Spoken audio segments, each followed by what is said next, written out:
You do speak as loud as you can. It's not already logged in. You're only doing the first slide, right? Not unless it's stupid. Unless the slide's broken. Okay, so when it's time to switch to the website, just alt tab. Right. Are you only doing the first slide? Unless Yeah, the just slide breaks. the site, unless the site breaks. Yeah, and then they have pop up.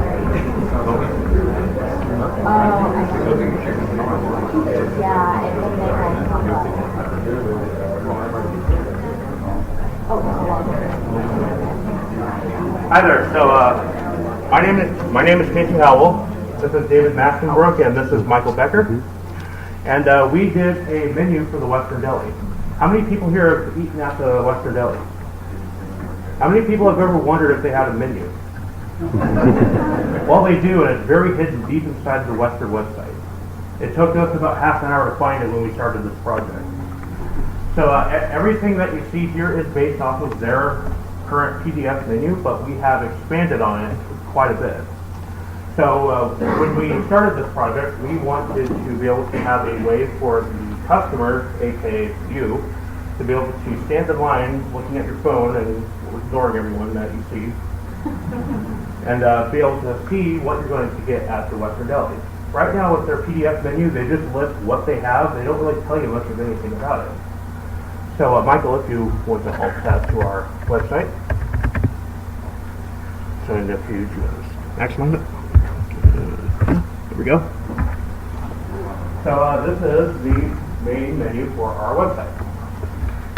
And so, of course, we have the thing called menu. The header is called menu. And it shows off all the entrees and the main ingredients. So if you want to scroll down.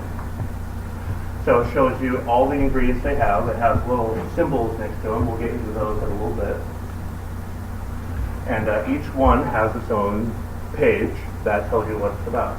So let's scroll back up. And Dave, if you want to take it on. Sure. So you see that we open up with the menu page just to save anybody time, because that's really what they're going to come here for. If you want to know more about the Western Deli, then you go to the About page, where we will give you directions to find it, and also their hours that for the deli. And we know that that picture is very small, so if you click on that picture, Michael, other one, on the map, it brings up a larger version of the map, which shows you where they are in the wood with a nice little like circle. So if you scroll back up and hit the X, it will go away. So if we go back to the menu page, we will move on to our filters.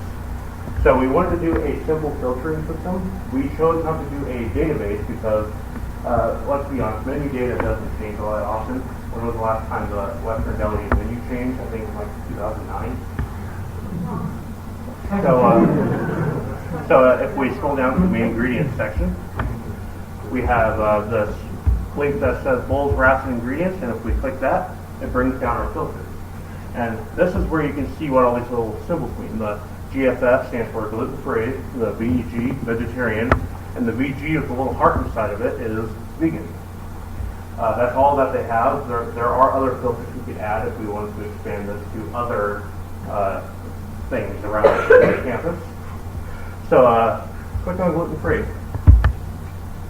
So the page may look the same, but it is sorted by gluten-free. You can see that the like the whole section over here is now gone.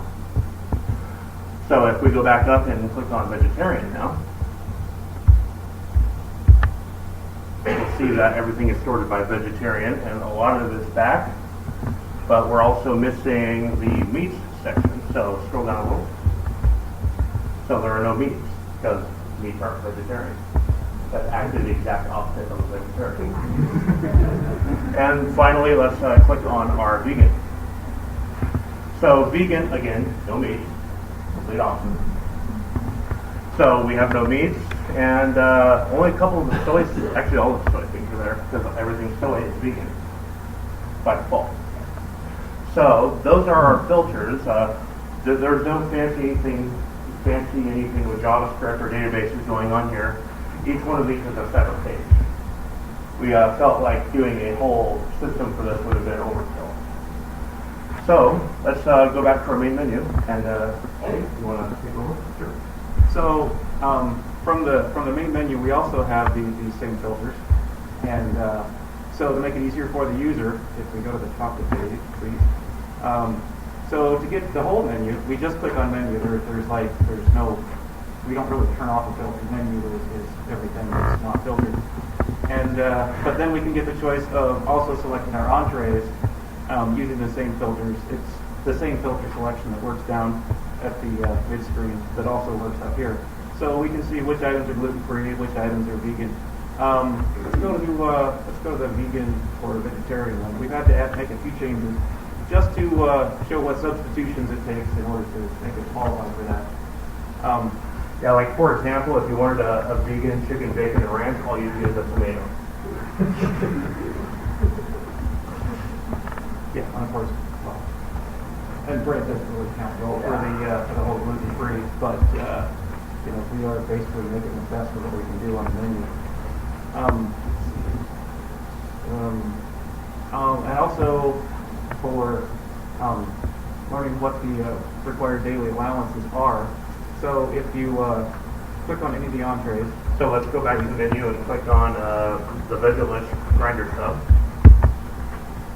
And if we scroll down, we can see the ingredients that are included in it, and we can see that a lot of them have the gluten-free, the vegetarian, and the vegan stuff in them. So like this one, if you wanted to get everything in vegan, all you'd have to get rid of is the Italian red sauce, which unfortunately they don't have a substitute for like vegan, but that's something you give up. Now this section down here was the crown jewel of our project. So while this may look like it's a static page, this is actually using JavaScript to parse a comma separated value file into this HTML table.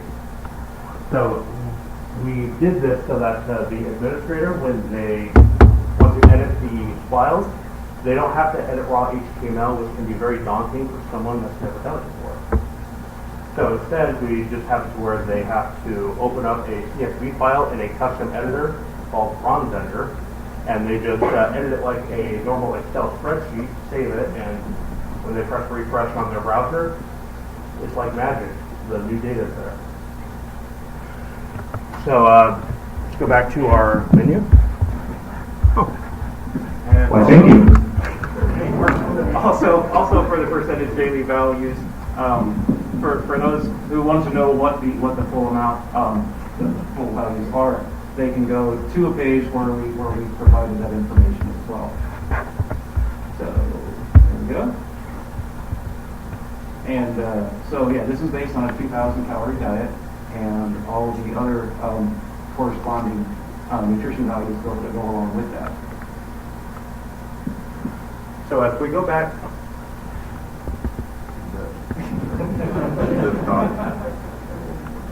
Oh, okay, now it works. Okay, so I'm loud enough. Okay, so if we go back to our menu.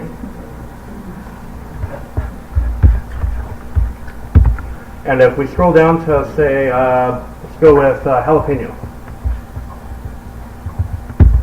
So it takes us to a page that actually shows us information on each menu item with the same CSV JavaScript parse table. And it tells you everything you need to know, your serving size, your calories, and everything you basically find on a traditional food label is here. You're not going to find anything like niacin or anything like that, because if you don't find it on a food label, on an everyday food label, you're not going to find it on this site.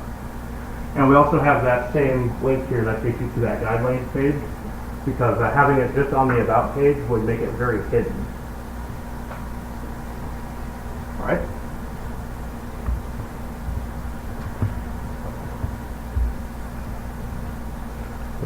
So in the future, what we wanted to do was get more complete nutritional information. What we actually have here is actually placeholder data for now. Also, as well, an admin panel where an admin of the deli can log in and change the data or add or subtract menu items. We also think it would be neat to expand it to the Wolf Grill or other eateries on campus. So So that's about it. That's the Western Deli. We hope you enjoyed our presentation. Does anybody have any questions? You in the back. What are the possibilities of your process? Oh, thank you for pointing that out. Those are links to other Woo services. So we have our Woo homepage over on the right.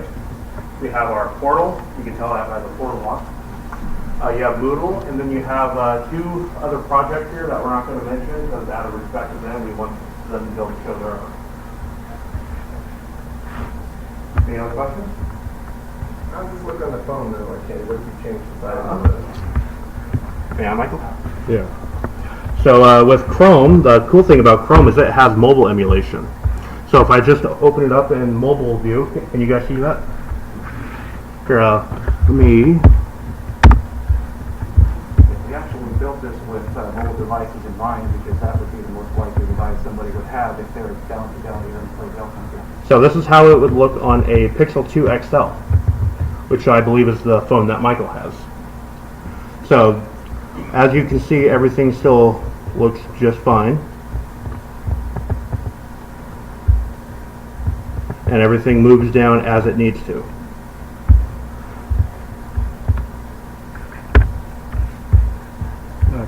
Yes. I noticed you guys have a thing for allergens. Is that something that you guys are also interested in pursuing in the future, or how are you planning to use? Yes, right now, finding allergens for a lot of these foods is very hard because there can literally be thousands of allergens, whether they're common or rare. So right now, it's very sparse in the menu. Like a couple of items have it, a couple of them don't. But we will get to that in the future. That is something we'll expand upon, like additional allergens that are present, like wheat. Yeah. So right now, it doesn't say like things like it contains wheat or it contains peanuts, but we hope to implement that in the future. Any other questions?